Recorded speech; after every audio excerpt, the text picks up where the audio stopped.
Hey guys, welcome back to another video for my Stephen King week. If you missed the last ones, I will have them linked down below.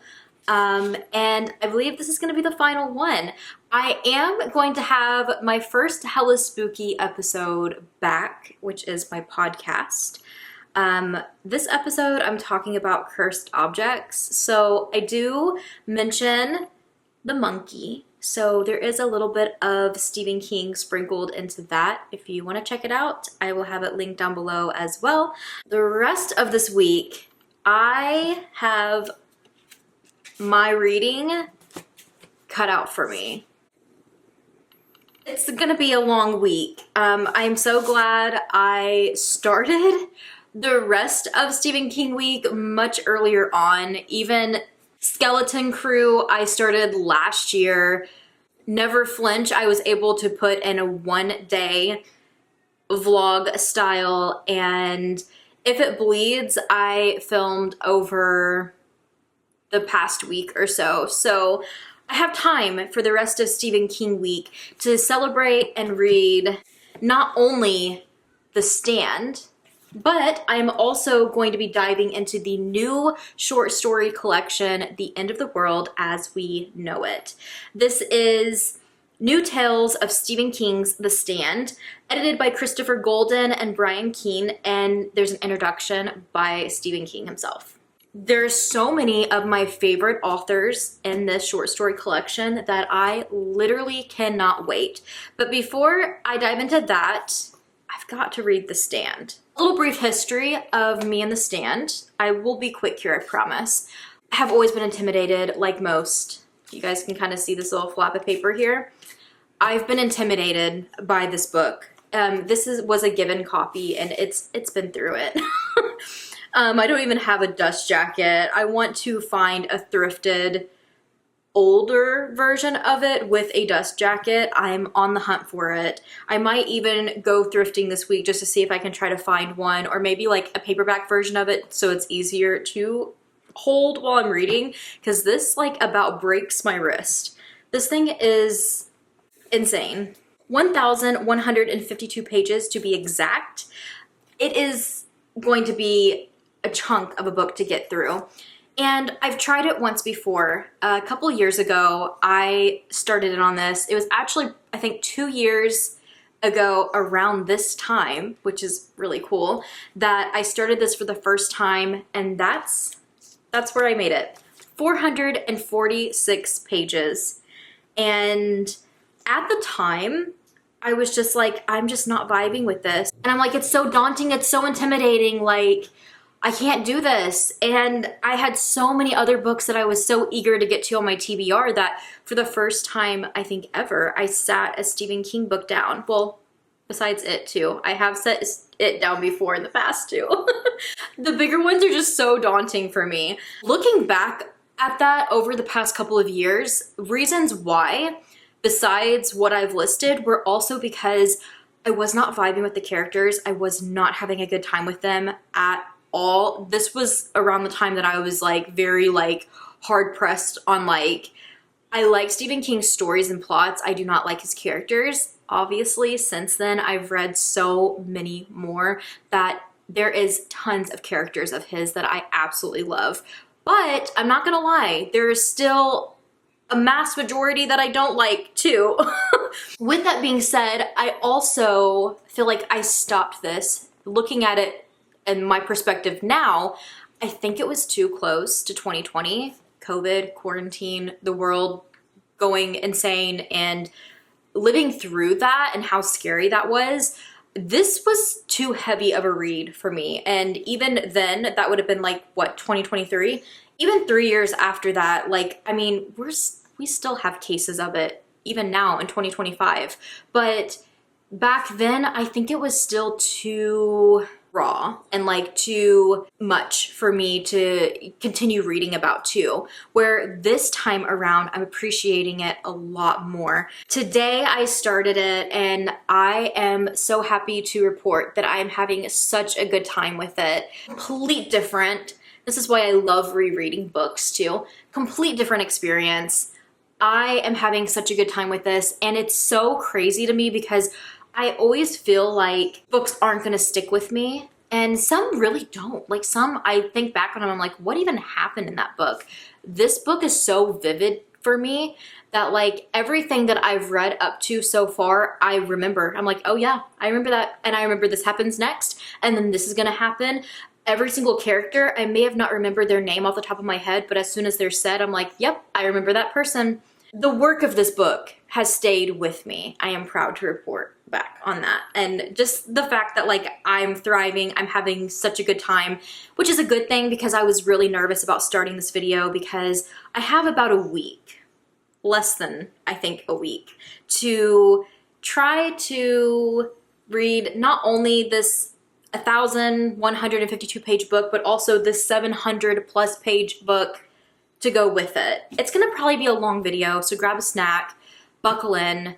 It's gonna be a long week for me, and I'm excited to take you guys along with me. I am not gonna be doing spoilers, although I will have to see how it goes with this book, because if these stories, if their main plots are like about spoilers from this one, there may be some of that. So at least while I'm reading The Stand, I'm not gonna be giving you guys spoilers. But I'm going to check back in with you tomorrow because I want the quickest check-ins as possible, or this video is going to be way too long for me to edit.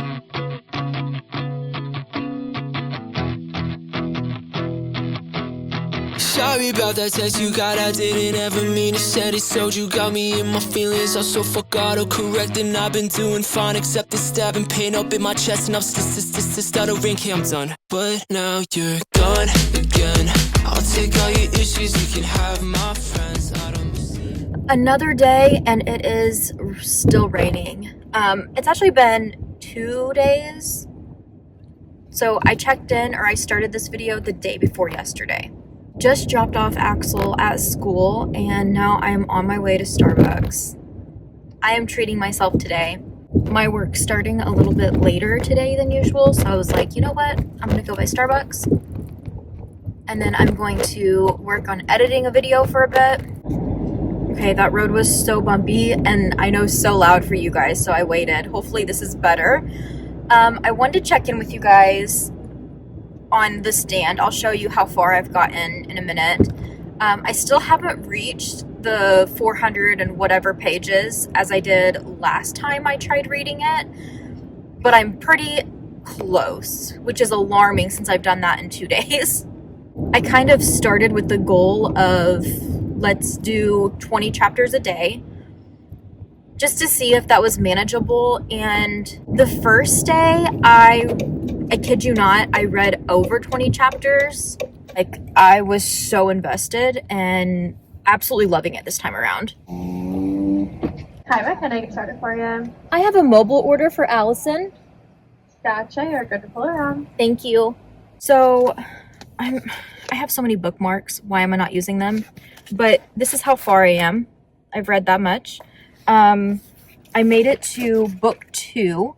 So I am 396 pages in, shy of like, what, 50 pages of where I originally left off at. And I remember at the time not really caring for it because I didn't like the characters. And I'm still kind of in that mindset where I'm not a huge fan, but at the same time, like, all of these characters are just your average people, and that's what it's supposed to be. This is kind of like an end of the world apocalypse, if you will, plague, and like it's taking over and people are just dropping like flies, and we're dwindling down to the last people, and there's so many little short sections of different people's lives, and just to show you how so many of like the everyday people are losing their lives from this, and giving you tons of examples of that.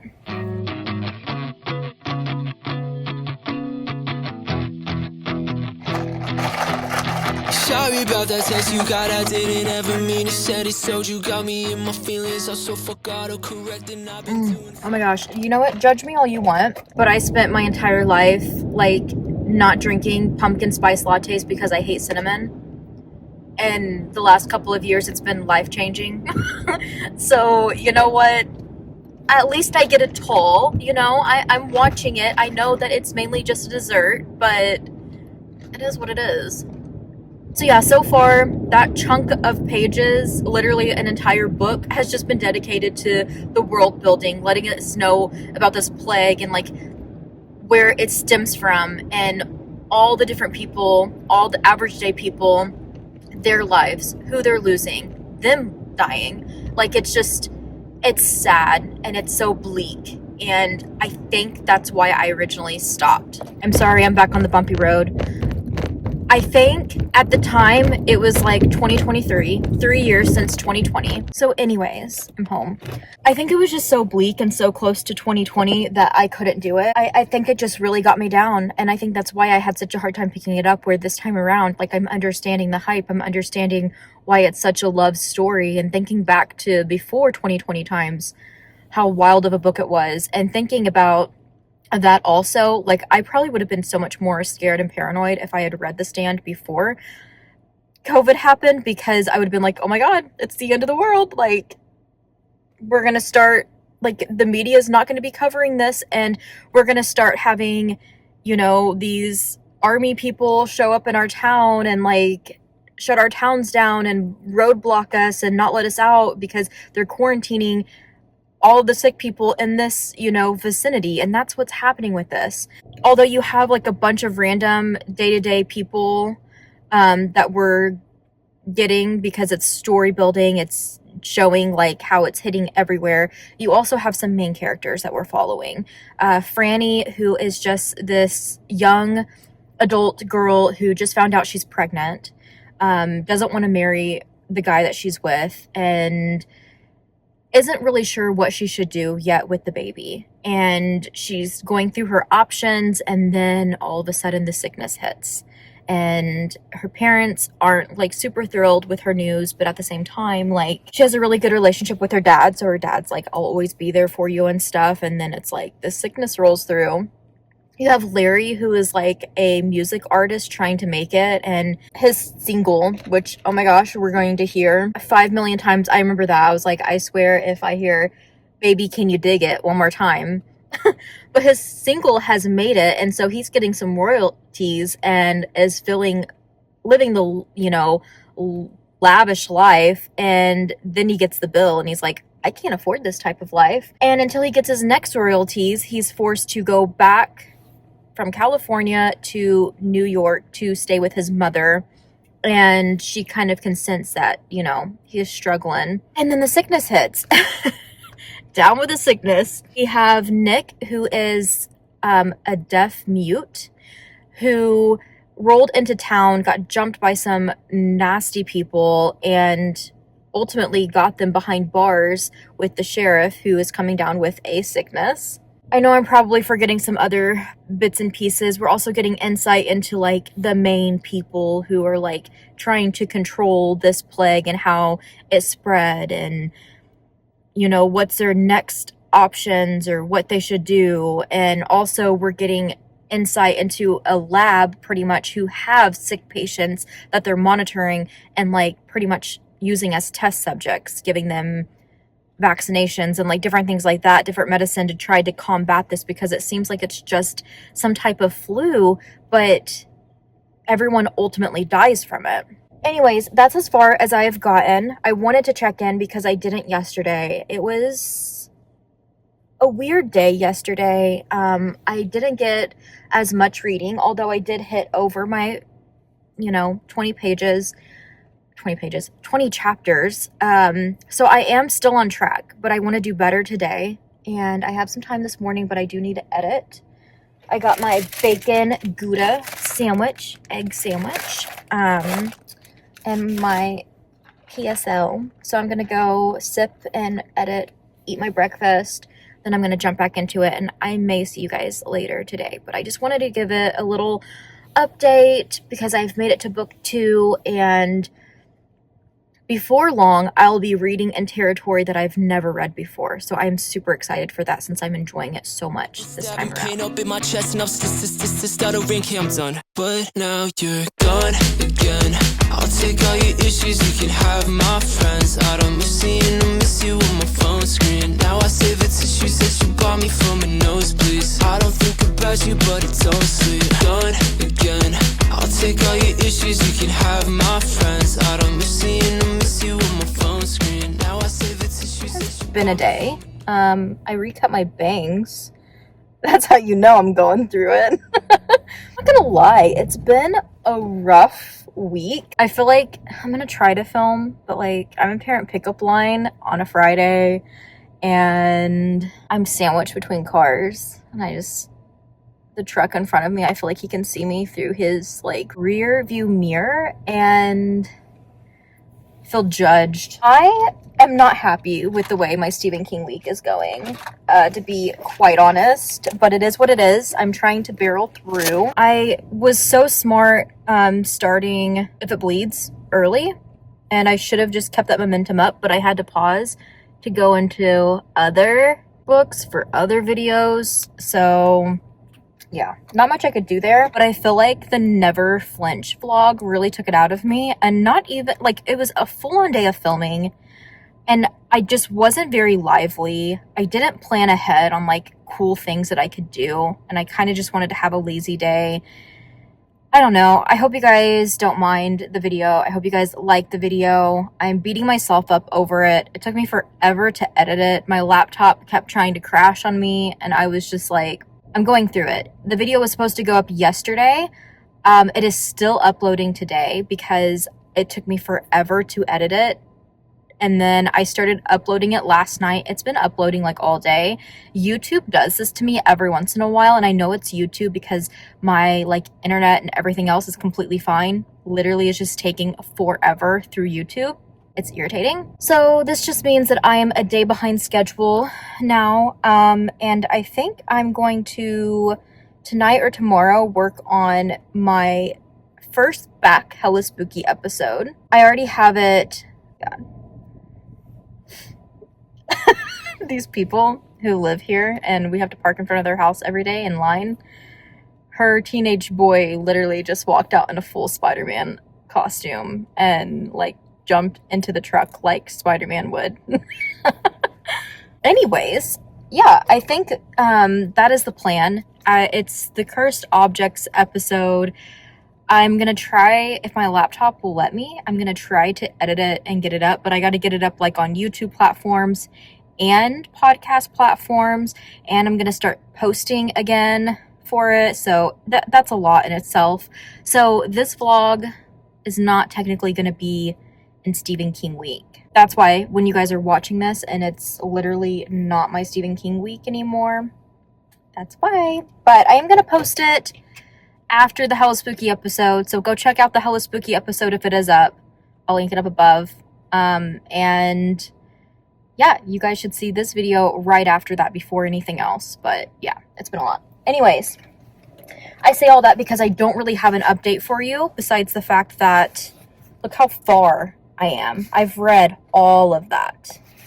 Don't mind my nails either. I've been doing a lot of fall cleaning and polish is not staying on them. I am on page I am on page 938. I'm already in book 3. And I don't have much of an update because I feel like if you've read The Stand, you get it.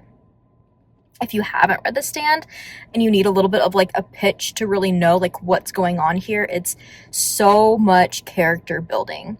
From what I've already told you, this like plague taking over, it's like apocalypse, end of the world type of ordeal is what it feels like. Then it literally just continues. It's now like post-apocalyptic and like it's just these people's lives, but we've seen all of their like development and all of their character building. And I wish I don't know, like, I can't say much without spoilers. In a way, he has done amazing at making me care for these people, but at the same time, I kind of wish I cared more, if that makes sense. Like, I feel like other people probably resonated with these characters a lot more than what I did, but to me, I'm just like, I mean, I'm rooting for them, but like, that's kind of it.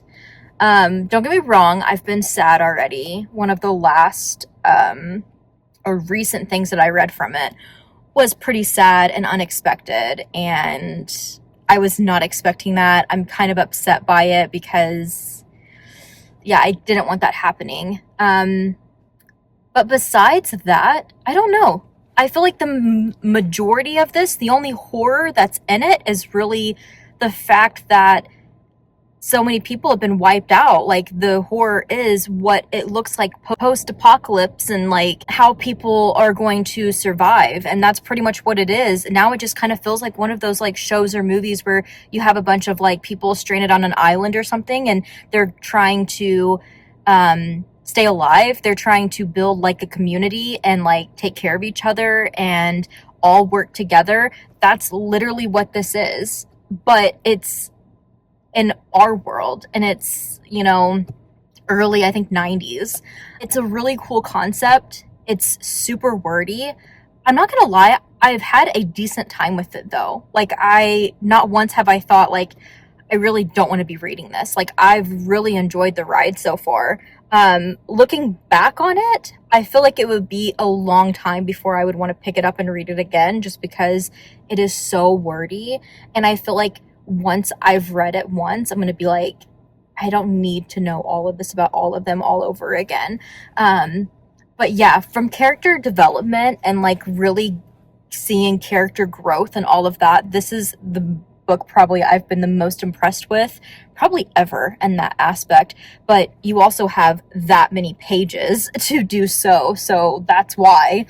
There is stuff that's going on now that they have like this little, you know, community that they're building, and they're all starting to kind of like figure out if they want to continue the way like the world was ran and like go by the Constitution and like all of that type of ordeal. There's a lot of like politics within the community, and there's also the fact that like certain people, and then other people are kind of getting butthurt, like, you know, Franny, who was the pregnant girl. She's still pregnant. And my favorite thing about all of this is all these people we learned about in the beginning, and how slowly over time they all made it to the same community because they're having these like vivid dreams of this lady, and she starts to form this community. And so all those people that we read about in different locations are now all together, and that aspect is so cool to me. I loved how that all mixed and came together. And we have Franny, who was with Harold. She was pregnant, and, you know, everybody in her town got wiped out. She finds Harold, who she grew up with pretty much. She was best friends with like his sister, and he is in love with her, and it's not reciprocated. So like, they go on this journey together because they're like the last two surviving people from their town. And he meets Stu at the community, who he was the guy that was being tested on at like the labs, and he was the only one that wasn't dying. And they were like, what's going on? Like, are we doing something right? You know, but he kept like refusing stuff and like saying, I'm not doing this unless somebody talks to me. And he had so much of their backstory though, that it was so cool to see them to come together and them to kind of like start to fall for each other. And we also see Harold getting really angry, and it's starting to now turn into that like, or it has turned into that like, the people that are working for the community and trying to stay afloat are also like all having these nightmares of the Dark Man.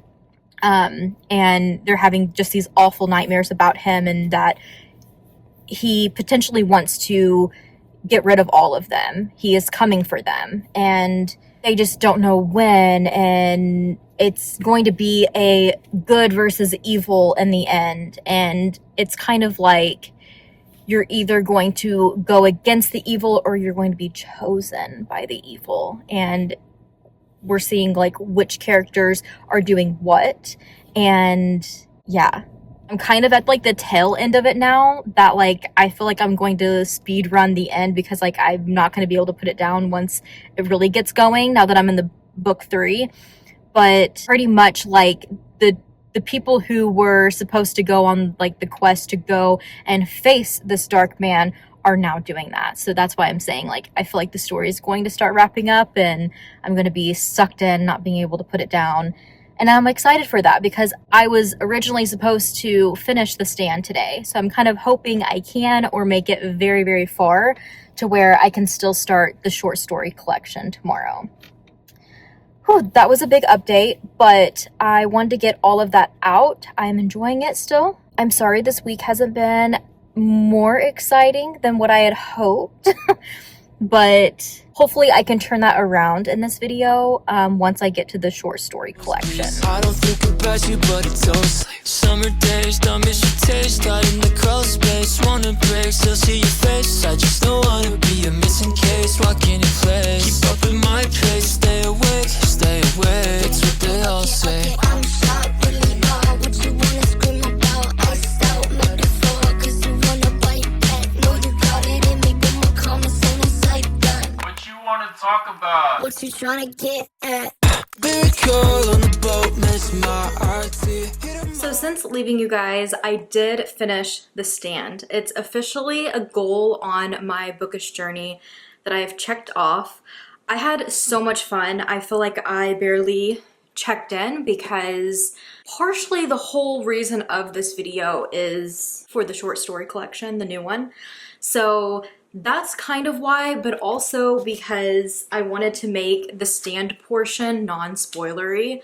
And I knew doing so, checking in super often, I would only be able to talk to you guys about spoilery things. I even feel like I covered a lot of it in the last clips that I am able to tell you. Besides it being a apocalyptic story, post-apocalyptic story, a lot of character building. I've never read anything like this when it comes to how detailed the character building is. Had known about this going into it, but yeah, it's quite the time. I was a little iffy at one of my check-ins, but there is characters that I've grown so fond of throughout this journey. There's redemption arcs, there's so much to the characters of the story. I would say, I think going into a read like this, you're more so going into it for the characters versus, I feel like, even the plot. I read kind of around my average pages the first day and the third day at 284 and 214. The second day I had a little bit of an off day, especially for taking on this type of like challenge and the time period that I have for it, and I only read around 110 pages. But the last day, not only did I start the short story collection and I read almost 200 pages in this, but I also read 545 pages in The Stand. The last part of it was so hard to put down. I feel like a lot of people had said that their favorite was the first part, but I still feel like there is probably a good portion of people who enjoyed the second half, like myself. I think that that was my favorite part because it's when I grew fond of the characters. It's when I was really getting invested into where the plot was actually going and where things were a lot more meaningful to me, because the building part of the first like half or so is so much like, yeah, we get the characters, but we also get all of these random people that aren't really going to come into play in the end. So for me, the second half was a lot more meaningful than the first half, although I can see where the first half is very, very mindful, very, very important for what is to come and for you to even get to that point to where the second half is so meaningful. And with that, I am landing at a 5-star with The Stand, and we are starting the 1994, I believe, miniseries with like Molly Ringwald and yeah, it's been a good time so far. I'm going to be watching that throughout the weekend while also tackling The End of the World as We Know It.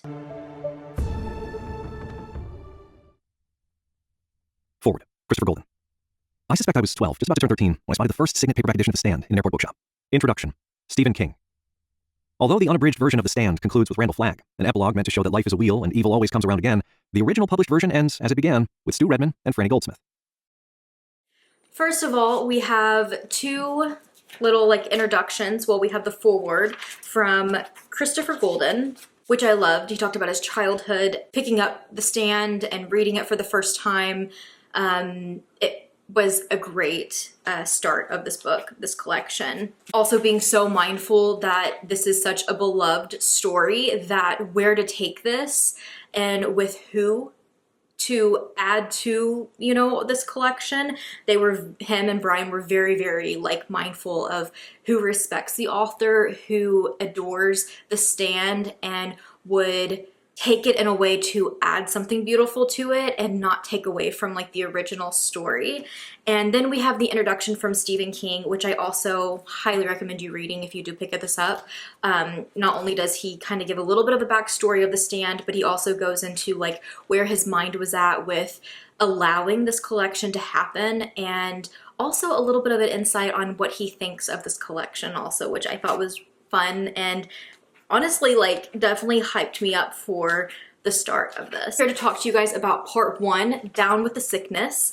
I have read all 17 short stories in this section. This is the biggest section. This is literally the section that just tackles the beginning. So the plague is hitting and everybody is kind of like scrambling and trying to figure out what's going on. And it's pretty much kind of like that little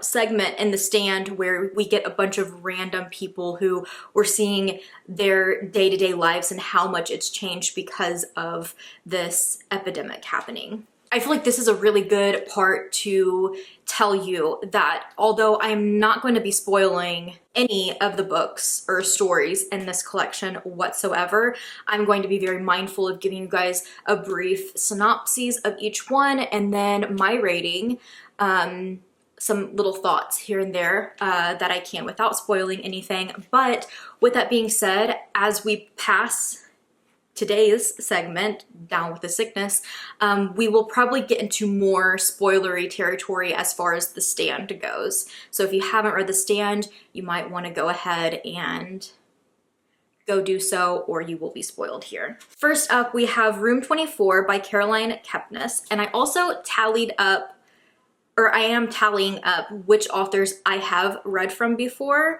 and which ones I have not, so I can kind of give you my thoughts on that. This is a new to me author, I believe. I don't think I've ever read even a short story from this author.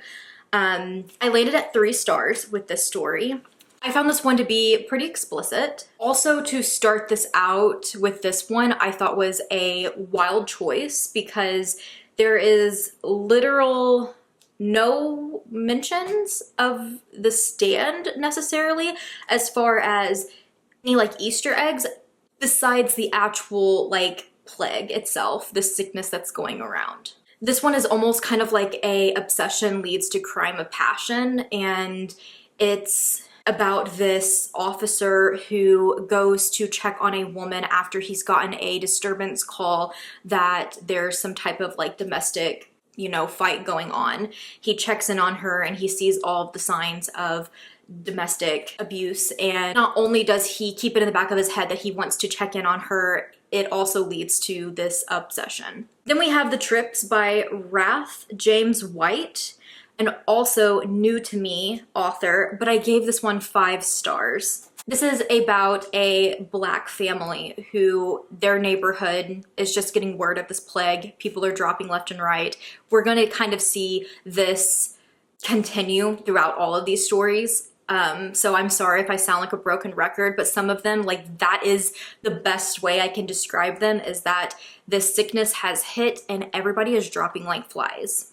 Their neighborhood has become very dangerous. They just hear violence and gunshots 24/7 around their house. It's a really scary time. Everybody's dying, so everyone is kind of losing their minds.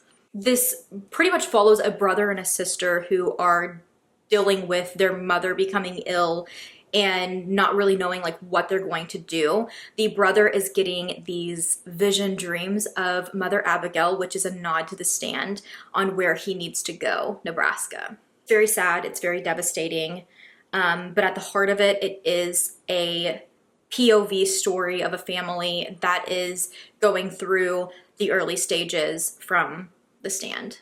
I like the nods to the stand, but it is heavily a grief story, and so is the next one, Bright Light City by Meg Gardner. Another new to me author, and I gave this one 4 stars. I was kind of back and forth on 3 to 4 stars because the majority of the story I found a little lackluster, but there were so many elements of this that I absolutely loved. The fact that this starts out on an airplane when shit's kind of hitting the fan and a flight attendant has to exit from this airplane, but not just that, she has to take home like this little girl who, you know how sometimes people will, like one parent will put their child on the plane to fly to the other parent? I think it was definitely a lot more common like back then. That type of situation's going on, and she now is finding herself like in charge of keeping this little girl safe. Just like the previous story, everywhere around them is getting rather dicey, and trying to survive, trying to escape is really hard. There is still the nods to going to Nebraska. There are still the talks of like good versus evil and that type of ordeal. So yeah. The next one is Every Dog Has Its Day by Brian Smith, another new to me author, and I gave this one 3 stars. First of all, the title of this one is a nod to The Stand because of what one character in The Stand says. Although it has absolutely nothing to do with that. It's just kind of a play off of those words. It's actually about dogs. In this one, there is talk about the plague Captain Trips, which is a nod to The Stand. This follows a boy who is really heavily going through it. Another grief story. He's lost everyone, including his dog, and that's where he has, I feel like, the most grief is losing his dog. I think it's more so to show a glimpse into like a teenager's mind of how they would handle a situation like this, which I found super interesting and a good like representation of probably what a lot of teenagers were going through during our own pandemic, depression and just really feeling out of it, not really knowing like what's left, like what are you even supposed to do after this, and just feeling extremely lost. I guess a really hopeless one. The next one is Lockdown by Bev Vincent, which is a new to me author. I gave this one 5 stars. I have since found out that this author, because I was so impressed by this, the writing, everything, I have since found out that he has worked with Stephen King, I guess like with editing and putting together different stories and writing books that's kind of like talking about Stephen King's work. This one is the point of view of people on an island, off of Maine. I think it's Cliff Island. It's a community of people besides a couple who are honeymooners, but since they are kind of, you know, secluded out on their own, they are not sick. So they're like, you guys, we quarantine here, we'll be fine. But obviously that's not gonna happen. And we have some stir crazy honeymooners that wanna get back home and, you know, try to escape. There was people dreaming of Mother Abigail, telling them to come to Nebraska. I think out of all of them so far, this was the most detailed one, talking about Mother Abigail and Randy and mentions of The Stand. My only critique with this one is I wish it was longer. In a Pig's Eye by Joe R. Lansdale, another new to me author. I gave this one 4 stars. This is another one where the plague is hit and this guy is trying to just make it, and he's starting to see the horrors in the outside world, people losing it, and even police brutality, people in power thinking that they have even more power to come down on other people. Also, just everybody's like survival instincts are like feral in this one. So he finds himself fleeing secretly and getting away into kind of a secluded area where he can kind of live in a deer stand. And this one has a lot of like wild pigs in it, but at its core, it definitely is kind of like a cat and mouse like chase. There's a lot of action in this one. I loved that this one at the beginning, he worked at a like movie store, like with VHSs, which I thought was so cool, a nod at that time. I did find this one interesting. The only thing that I really didn't like about it was, besides the plague, there really wasn't anything mentioned. No Easter eggs or nods to the stand, besides some like public executions that were done in the stand that was mentioned at the very beginning of the story. The rest was just very standalone. Lenora by Jonathan Jantz is another new to me author. I gave this one 3 stars. This was a very bleak one. This follows a man who not only is going through the sad times of what's happening to the world, but also the past is still haunting him. And I found this one to be a little too bleak for me because I feel like we already have enough of that with the Stand plague hitting already, but to then add on to that him losing his family even before that hit, and animals, and just there's just so much sadness to this story. He ends up taking in a little deer, like antelope type of creature that he's taking care of, and there's also like a revenge plot thrown into it. I don't know, it didn't really quite feel like a Stand story for me. Then we have The Hope Boat, which is the first author that I have read from before. I read House of Bones by Gabino Iglesias. The Hope Boat is his as well, and I landed at 4 stars. This one is set in Puerto Rico. It's another grief one. It's about 2 women who are just trying to make it. They have lost their families, and the only thing that they have left is this rescue boat that is supposed to be their last hope. So they call it the Hope Boat. There's heavy talk of Mother Abigail, and through the grief, hope at the end of the tunnel. That's the type of vibes you'll get with that one. Wrong Fucking Place, Wrong Fucking Time is by C. Robert Cargill, a new to me author. I gave this one 5 stars. It was so much fun. This is about 2 ranchers who are just kind of trying to go about their normal day still, taking care of things and just trying to make it, although everyone around them is pretty much gone. And that is when they bump into this guy named Bill, who they talk to and spend time with and then invite him over after the day's work. They show him how they wind down, and it's kind of like a take on how horror lovers kind of escape the everyday horrors by watching and reading and consuming horror. They go home at the end of the day and they watch a bunch of horror movies and slashers, and so there's a lot of talk about that, which you guys know I'm gonna love. But at the core of this, there's so much more to it. It's such a fun ride. Ugh, I can't say anything else about it, but I want to so bad. I gave it 5 stars. Prey Instinct by Haley Piper. I have only read short stories and collections from this author, but I do have quite a few of hers on my TBR. I gave this one 4 stars. This was a slower pace one for me. This is about a character who is kind of losing her mind and is just terrified at the fact that death is coming for her. So even if she is immune, like some of the characters in The Stand, it doesn't matter. She's so paranoid, death is coming for her. She sees it in every stranger, she sees it in everything. Like every little thing, it's like, that's death. The only super interesting part of this was the fact that she was a child's performer before. So like, she would dress up like as a clown and different things like that, but like she would dress up in different disguises to try to run and hide from death itself. Which again is cool, but like part of it was slightly boring for me. Grace by Tim Levin is a new to me author, I think. His name is so familiar, like I might have read a short story from him before. I landed at a 4 star. This is the first really like standalone unique one.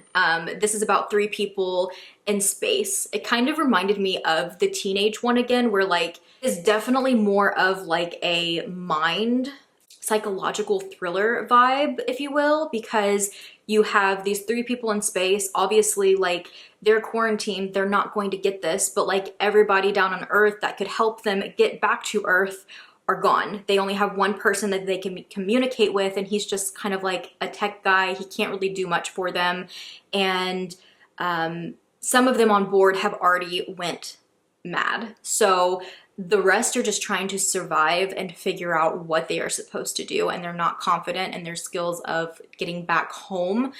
And it just leads to madness and insanity. I think the concept of it is really cool. I will say I do think that this short story collection needed this one, because at the core of it, all of these other ones I've mentioned are pretty similar. So this one was kind of like, although the sickness is not with them there, it shows kind of like what is still going to happen to the people who are still dealing with this type of ordeal, even though they are literally in space. Then we have Moving Day by Richard Chismar, and I've never read one of his full-length novels. I know, it's so sad. I need to get to it. But I gave this one 5 stars. I feel like he pulled up anew the assignment with this story. This is literally what I want out of the first stories just tackling the plague. This one follows a 15-year-old boy who is on his own trying to figure this all out. We're getting these like flashbacks, like reminiscing times from him, thinking back to his family and his friends and his life before all of this happened. It's a child perspective, a teenage perspective. So I feel like the mental health really plays into it. Besides that, what I loved the most was all the Easter eggs and references to the stand itself. It really felt like a story that was happening like on the side of the stand, and that is what I really want from these stories. Although the rest are trying to do the same, this was the first one where like it played into the stand without messing it up or changing any of the timeline. We had this kid just like trying to survive, and he's kind of hunkering down and hiding and staying in his hometown, but he lives in a place where everybody traveling to, let's say, Nebraska is coming through, and so he's giving us these descriptions of these people, and it's nods to the stand. I felt like it was such a good time. There's much more than just that I won't give away, but yeah, it was such a great one. Malahora by Alex Segura. I could be butchering that. This one I gave 3 stars. It's another new to me author, although he is another one where his name is really familiar, like maybe I've read a short story from him in the past. This was kind of another almost copy paste. We follow this mother and son, her dealing with this plague hitting and everyone dying, not really knowing what to do. She is on the run. We have a little side plot where her ex-husband, she feels, is coming after her. She can feel this evilness coming for them, and I guess instead of running towards something, she's just running away from something, and the mix of like all of this going on in the world. And it really plays into the evil that is to come from the stand. The African Painted Dog by Katrina Ward. I've read a few from her, so I know that her stories are quite different. I gave this one 3 stars. It's not that I hated this one, I just found it to be, I don't even know. What I can say is that it's getting 3 stars because compared to all the other ones, just like the space one, it's so unique. This is from the point of view of this painted African dog who is in what we gather a zoo and escapes, and it leads to just more I don't even know what. It didn't really feel like a short story that I guess I would say belongs in this collection, besides the fact of these animals kind of being trapped in a situation where they can't get out of, and they no longer have people that are coming in and taking care of them because everybody's dying. More than anything, it's just to show from an animal's point of view of maybe like what they are feeling, what they are thinking during this time. It's kind of just a silly time. Although dark elements and like really sad if you're an animal lover. I will give you that trigger warning. The next one, Till Human Voices Wake Us and We Drown. This is a new to me author, Poppy Z. Bright, but I have heard about this guy and I have been wanting to dabble into his work for quite a while now. You guys, I feel like some people are gonna be like, oh my God. I feel like this is gonna probably be like the most mixed feelings in this collection. I kind of feel like I'm already calling that. This one is another, I guess you could say explicit, but more like sexually driven one. This is the mermaid story. If you have heard people talk about this collection and say, wait till you get to the mermaid one, it's that one. I'm landing at 4 stars with it. Although it was a little unhinged for me, I loved the writing, I loved the characters, and I loved that it was just something so different. It kind of felt refreshing from this collection. I mean, I'm that many stories in, and so many of them are so similar that like this was kind of like that little breakup moment. And it also kind of played into like old folklore on protection, which I thought was really cool. And yeah, it is kind of one that I'm thinking, kind of scratching my head saying, is it really meant for this collection? I don't know. But did I have a good time reading it? Yes. Kovac's Last Case by Michael Kurita. New to me author, 3 stars. This one I'm assuming comes from somebody who maybe writes crime fiction, detective stories. I'm not really sure since I haven't read from them before, but that's what this one is. This follows a detective who's kind of in the middle of this epidemic, not really knowing what he is supposed to do now besides survive. Like he doesn't really, like, you know, he feels pointless because like he can no longer really be a detective. Like what are you supposed to do? And he has recently found out that there is a serial unaliver in the area that he wants to research because, again, probably bored out of your mind trying to figure out what to do with this life now. And that's exactly what he does. He stalks them, tries to figure out what's going on. It leads into territories that does kind of dabble with The Stand. It is something that's a little different, unique. I like if this is coming from like a detective or crime fiction writer, I did enjoy that. Little touch added to this collection, but it also wasn't really like my favorite either. The last one in this section was from Alma Katsu. It's Make Your Own Way. I gave it 4 stars. I have read short stories from Alma Katsu, and some of her full-length novels are on my TBR. I love the writing. The storytelling was so beautiful. This follows a girl who, her family has died, and they live in this like small town. She takes care of all of their animals and stuff, and while everybody else is wanting to leave and head towards Nebraska where there's a community that they think, she decides to stay behind and she meets someone along the way. There's so much intertwined in it that plays into The Stand but also reads as a standalone story. It is such a beautiful one. I really enjoyed it. And with that, I am on to part 2, The Long Walk. Joke, man, it's all I fear. Catch 'em all, fuck 'em all, it's a bright idea. Never heard a ringtone, but now you're gone again. I'll take all your issues, you can have my friends. I don't miss seeing them, miss you on my phone screen. Now I save the tissues that you bought me from a nosebleed. I don't think about you, but it don't sleep. Gone again. I'll take all your issues, you can have my friends. I don't miss seeing them, miss you on my phone screen. Now I save the tissues that you bought me from a nosebleed. I don't think about you, but it don't sleep. Summer days I don't miss your taste, but summer nights fall on my face. It's alcohol without all the chase. I get away without a heartbreak. You in the city, you're out of state. Chase you from out, but can't keep up pace. I left your backpack with your phone on the staircase. As bad as a notification tone. Sorry, been keeping this whole conversation cold. I'm like ice on skin, my head shivering. Will I get over being over? Making pictures don't belong to DMs. I've been trying to find out who the fuck I am. Put me in me a really tight pinch. Push away all my really close friends. Kicking to the curb, but no sentimental what up. If you come by my house, could it really hit us? Till the lights on my laptop burn up. You know I said I heard you, you know I said I heard you. It's undercover right now. Thinking how the fuck I end it somehow. Bite my tongue and drown it all out. Tired of the taste of blood in my mouth. Wait up, I can't respond right now. Wait up, I might be gone right now. Wait up, just know you're coming in loud. Just know I heard you by now. And if I heard you wrong, you could put it on me. If I heard you wrong, you could put it on me.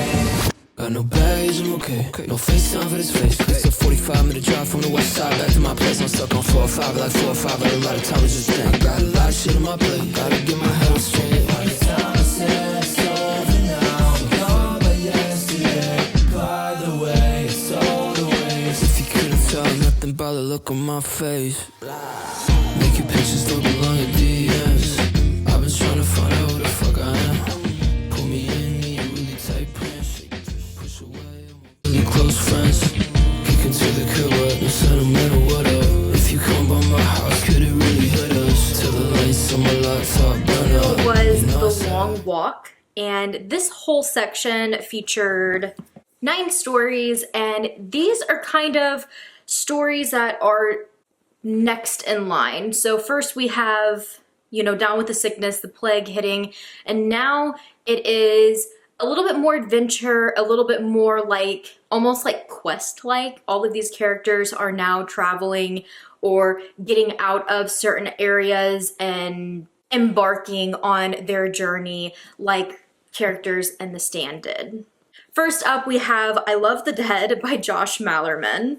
I gave this one 3 stars, and if anybody's gonna write a weird story about a character who is literally obsessed with Jerry Garcia, and that be the plot of the story for a short story for the Stand collection, it would be Josh Malerman. I love Josh Malerman. This one didn't land as well for me though, although I did think it was a silly good time. This character is obsessed with Jerry Garcia, who is nicknamed Captain Trips. And he is furious that these people would name this plague Captain Trips, because who do they think they are naming it after Jerry Garcia? And then he kind of goes on his own little adventure that isn't necessarily to safety or to the common places where all of these other people are meeting. It's something completely different. Next is Milagros by Cynthia Palaio. And this is a new to me author, although I have seen this name before.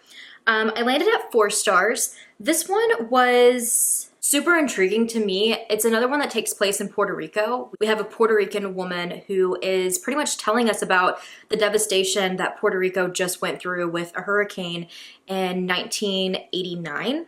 That already being like a pretty devastating thing that hit them and took so many lives is now kind of a repeat, just like back-to-back devastation with now this plague that's hitting.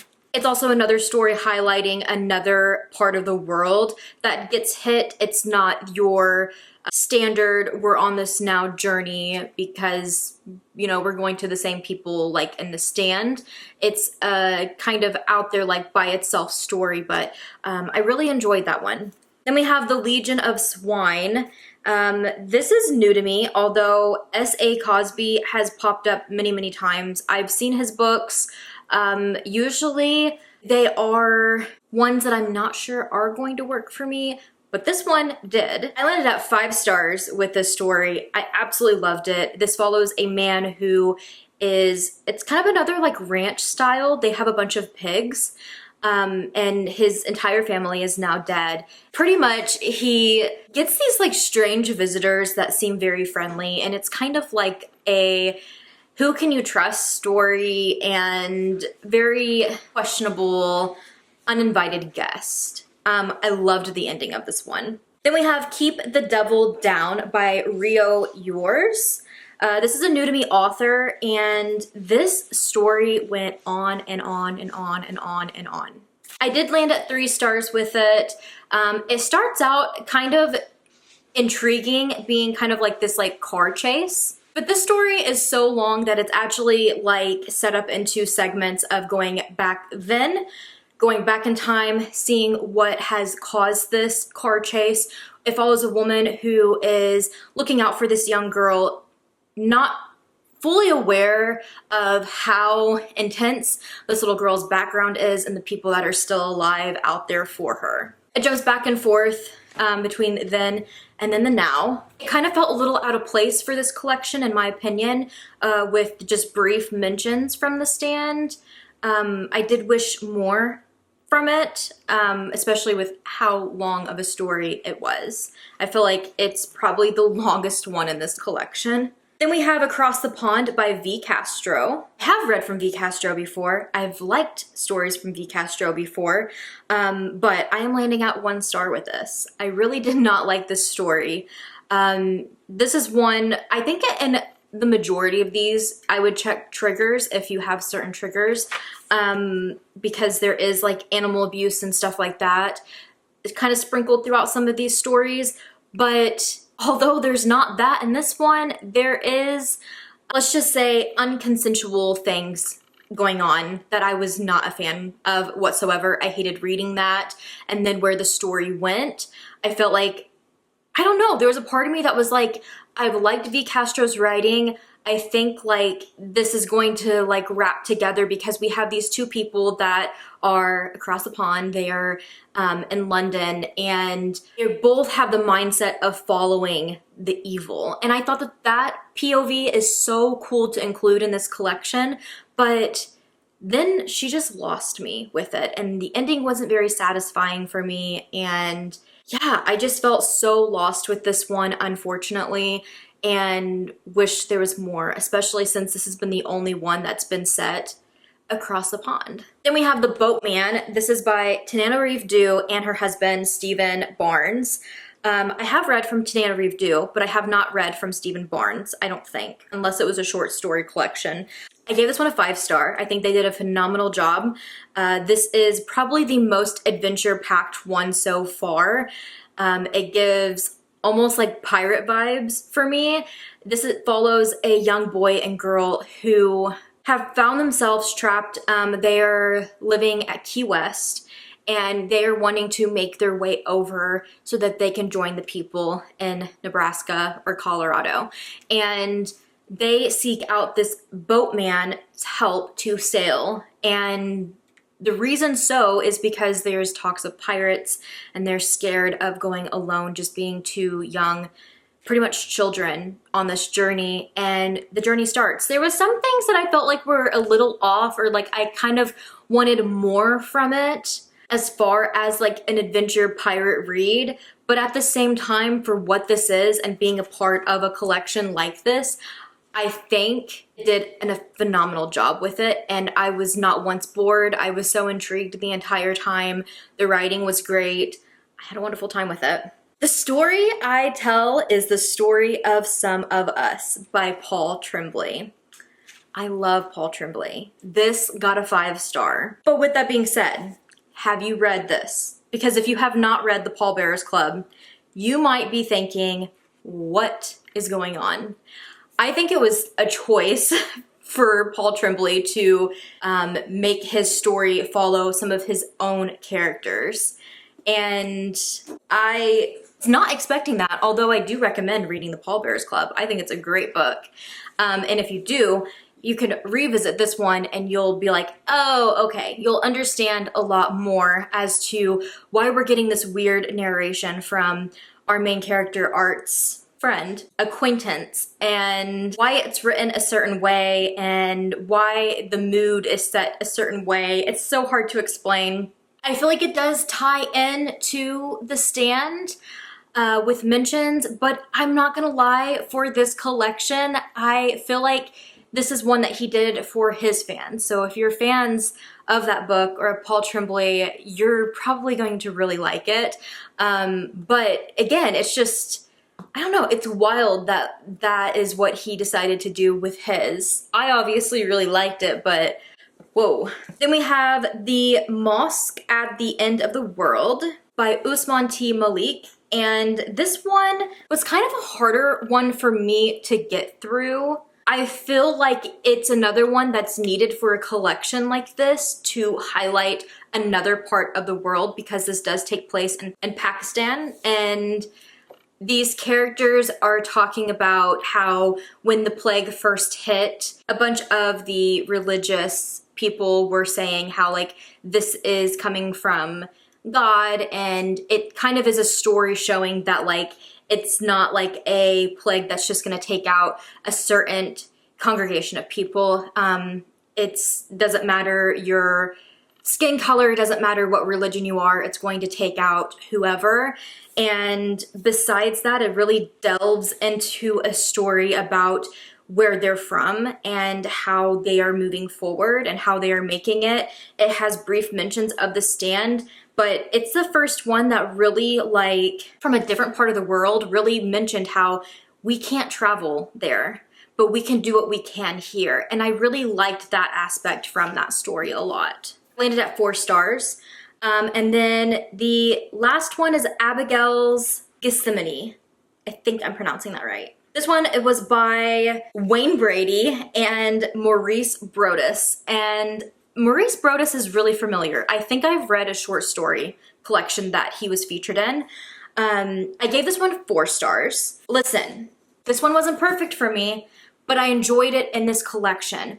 I think what it was for me was it felt out of place with the placement of this one. I kind of wish it was either at the beginning of the book or maybe a featured one at the end, because this story takes place in 1919. We're getting kind of a past glimpse of Abigail, which I think is really cool. This has kind of been the first authors that have taken a character from the stand and have written something about that character, which I think is bold, but I think they did a phenomenal job with it. It goes back into time, showing her early days of music and her speeches and like what she was standing for, and it talked about slavery and moving forward, and it was a really meaningful, a really heartbreaking and devastating one at times, because we have a lot of innocent people being killed for the color of their skin, and it was definitely a tough one in this collection to read.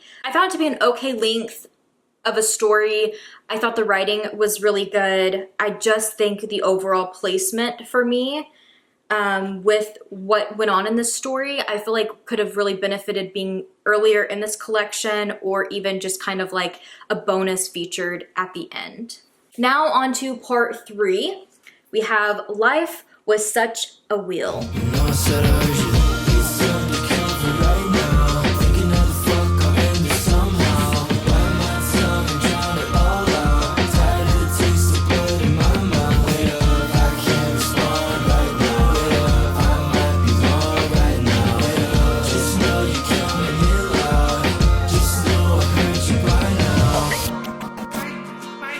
If I heard you wrong, you could put it on me. If I heard you wrong, you could put it on me.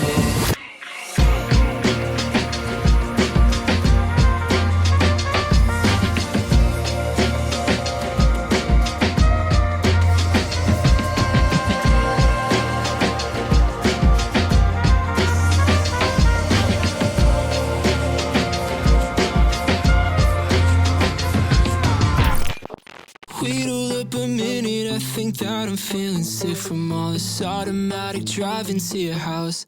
I'm gonna die in LA traffic, watch me crash my fucking car into your couch. Don't wanna finish up this episode before you cut me out.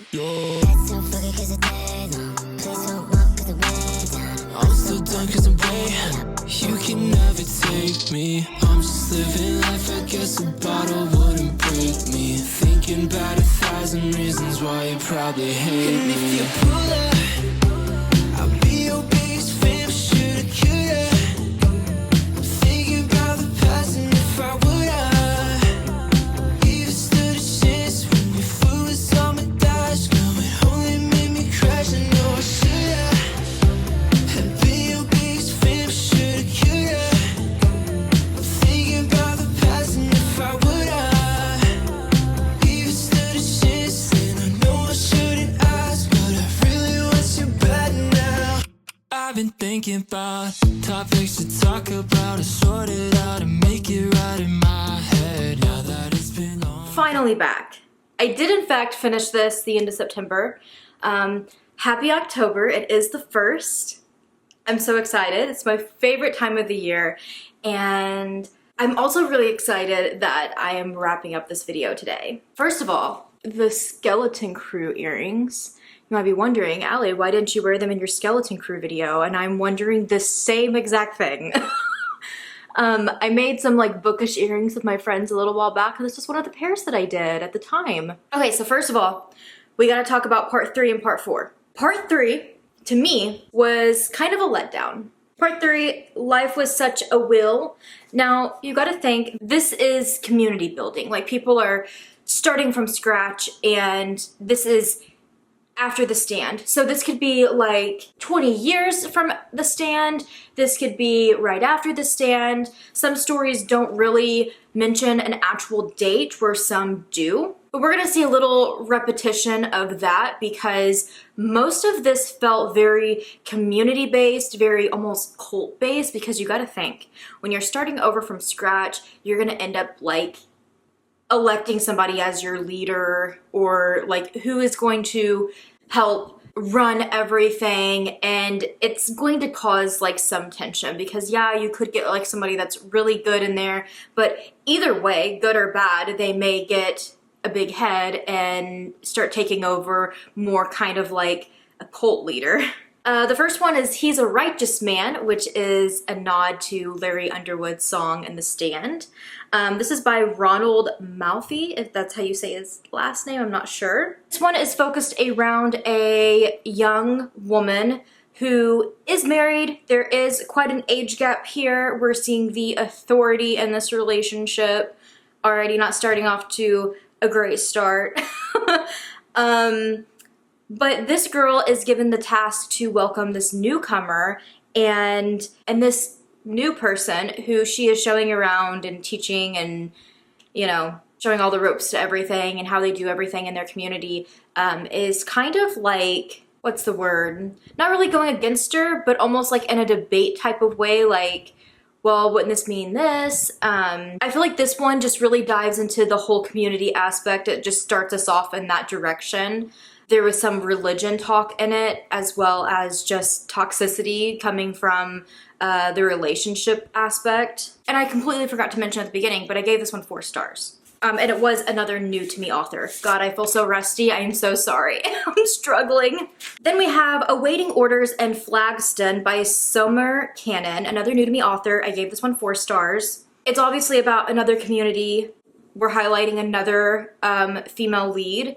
This girl is kind of our main focus of the community, but we're getting a little bit more cult-like vibes because the community is starting to question this young girl who is not having the same dreams and visions like everybody else did. So they're wondering, what is she? Is she like some type of prophecy? Is she some type of evil? This one is very brutal. It's very dark, violent. Although I do feel like out of all of the community ones, this one landed higher for me as far as like, I think what I was wanting to read, because I did want it to feel more cult-like. I like cult-like books. I think it shows how the leaders can get too power heavy. I think it shows a community that don't have a grasp on things and that are struggling to find that balance, and obviously takes a turn for the worse. Grand Junction by Chuck Wendig, I gave it 3 stars. Not gonna lie, this one was a little bit of a letdown for me. It's another city, a town of people, years and years after the stand, and this community is ran by Mother May. It follows this group of people. I believe they were going on like some type of like mission. It talked about a lot of hunting. There was a lot of gun use. Another kind of like power heavy one. Yeah, there was some action in it, but I don't know, just overall, the vibes, where the story went. The ending was a little bit of like a redeeming factor for me, but even then I was just like... Then we had Hunted to Extinction by Premi Muhammad. I rather like this one. I gave it 5 stars. First of all, it is beautifully written, so detailed, and I just absolutely loved reading this. This is long after the stand, and in this type of setup, and how this author chose to go with it, a big aspect through the stand is obviously Franny being pregnant. The conversations of, are we going to have children after this time? Are they going to survive? Well, in this concept, they do not. And our main character, this woman, she has longed for a child for years and years. So when she finds an abandoned child deep in the woods, she's like, what? She brings it back to her community. She claims it, but like, it goes on, like they're talking about their research that they've done, how they've different things that have happened with people who have tried to have children and why it just overall became like something that they gave up on. It gets unhinged, and I absolutely loved how it wrapped up. It was such a beautiful ride because of the writing, but then it's just like, whoa, what a great story. That's what I expect when you're talking about a world after The Stand. Then we have Came the Last Night of Sadness by Catherine M. Valente. Another new to me author. I'm landing at a low 3 with this, like almost 2-star. Up until this point, this was the most confusing story I had read in this collection. I don't know, it's one of those stories where you're reading it and you're like, am I dumb? Like I don't understand. This follows something. I don't know if she's a human, I don't know if she's an animal. All I know is that 1 second, it's super interesting. She's pretty much like looting somebody's house. It was giving me almost like any type of like apocalyptic show that you watch where they're just going house to house and looting just to try to find stuff to survive with. But like instead of that, she's going through to find trinkets. And like the concept, the idea of it, it's whimsical. I like that. I'm leaning more towards an animal because the very beginning has a letter on the counter, and it is from the lady who's literally up in her bed, deceased, like she's died, and she's explaining her life and that she loved her husband, she loved her kids, and you know, she's no longer here, but like she enjoyed this out of life and this out of life. And I'm like, oh my God, this is so sad. And then our character's just like, that's nice. You know, like it's just no emotion whatsoever about it. And it goes on to be like, take whatever you want. And you know, she just like goes on with her merry way, like, you know, finding stuff. I was actually like intrigued, and I was like, the writing is so weird and different. But the next thing I know, this girl's talking to a bullfrog. This bullfrog is talking to her, and I'm like, wait, what? Like, what is going on? And then from there, not much really made sense to me. I was like, I am not picking up what you are putting down. I've researched this one because I'm like, what did I just read? And I have found that it is literally just a story to navigate the world with the essential survival skills she's been taught. I'm like, okay, sure, why not? Devil's Children by Sarah Langan, though, 5 stars. Loved it so much. This was, oh, I don't want to give spoilers. This one was about another like community, but like almost, yeah, kind of cult-like. They go and they give their like thanks or whatever to like this altar type of ordeal. But one of them who went last, which is, it's a journey, she went missing, and now her best friend is like, where is she? I need to find her. And she goes on this journey, and this guy in the community, he decides to go with her. And it's kind of like almost like a budding romance. It's like a really sweet moment though, like between them throughout the story. The majority of it is just talking about how like ever since The Stand, the flu, all of that, they are in a type of like a closed off community where they are not immune, so they can't be around other people, but they also can't express like any type of feelings, relationships, or anything within their community either. So like they can't have relationships, they can't get close to people because they fear of like contaminating each other. But other people out in the world, they are living life, like they're back to normal. Like they have built back up and they're living like normal again. And so it's just kind of like this dynamic of having 2 separate communities and them not being able to intermingle because of being immune or not immune. And it goes so much further than that. Like on their journey, they of course are starting to figure out what happened to Maple, and yeah, a lot of research, a lot of discovery. I don't really want to give too much more away on it, but it was such a fun time.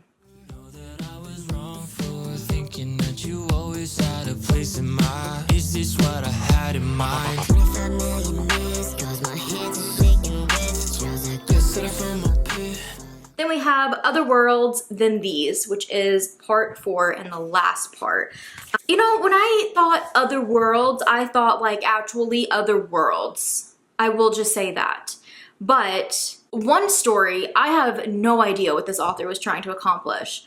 The other story, I absolutely loved, and I was like, it's not a different world, but like the concepts of this, the idea, I absolutely loved. And that is The Unfortunate Long Interruption. So if this feels a little off or like I've lost my train of thought, that is why, but I am back. I was talking about Nat Cassidy's The Unfortunate Convalescence of the Super Lawyer. I don't know how to explain this one without spoilers. It was so interesting. One of the best in the entire collection. 5 stars. I loved it so much. This has a play on like, not really otherworldly, but like it's still the same world, but it's like a play on time, kind of a multiverse. We follow this guy who is kind of just telling us about like his life and is acting like, you know, this is the new normal, but like it gets stranger and stranger and stranger, especially when he bumps into somebody and there's different mentions of doors. And yeah, I love where he went with this. He even has like a little afterthought of what inspired him from The Stand for it. And if you're gonna read any of them, read that one. Like it was just so different and like exactly what I wanted from this collection. The last one was not what I wanted from this collection, and what a way to end this collection. Like, I was tallying up like my stars because I always give the average rating of the stories in a short collection, the actual rating for like the collection as a whole. And ending this on the one that it did left me wanting to take an entire star away because I was like, what was that? Walk on Gilded Splinters by David J. Schow. It was another one that was really confusing. It was broken up into books, giving us kind of The Stand as a religious breakdown of things. I don't know. This was another one I was scratching my head. I was like pulling up Google after I read it and was like, what? I need like some type of summary for this because I didn't enjoy that. I did land at a 2-star with it. Yeah, not the worst one in the collection, surprisingly, but it close. I just love, like, you know, when you're listening to one of your favorite artists' albums and you're getting through so many and it's like banger after banger and then they slow it down and speed it up and then like the finale song is like that gem. Like, you know, like this is a finale song. It just wraps up the whole album just like perfectly and is just like earth-shattering. That's what I expect from a short story collection. And for some reason, like 9 times out of 10, it just does not happen. But with a collection as iconic as this, I'm a little let down. And with that being said, I know this video is probably long enough, so I have some numbers for you guys. I wanted to add a little bit of extra here at the end to summarize how I feel about this collection, but more than anything to highlight the ones that were actually true gems, because I had 1 1-star, 1 2-star, 10 3-stars, 11 4-stars, and 10 5-stars. And saying that makes me feel so much better about this collection, and that really there was like 10 okay stories that I think either didn't belong here or could have been better. Unfortunately, some of them happen to be some of the longest ones in this collection, and only having really 2 that like I necessarily like just did not like. I would call it a win. And so I think I am landing at a 4-star for this collection because I had 11 4-stars with 10 3 and 10 5. So I feel like it really does level it out to a 4-star. Although I don't do like the half points, but I would say this probably is closer to a 3.5 than a 4.5. It wasn't a terrible collection. I think it has great authors, so many great voices coming together about a book that they all cherished and have loved over the years. They all did their own spin and take on it. There's some that, like, to me don't really make sense to be in the collection and I didn't really care for them, but there's also some that I'm like, it doesn't really make sense that it's in this collection, but I really liked it.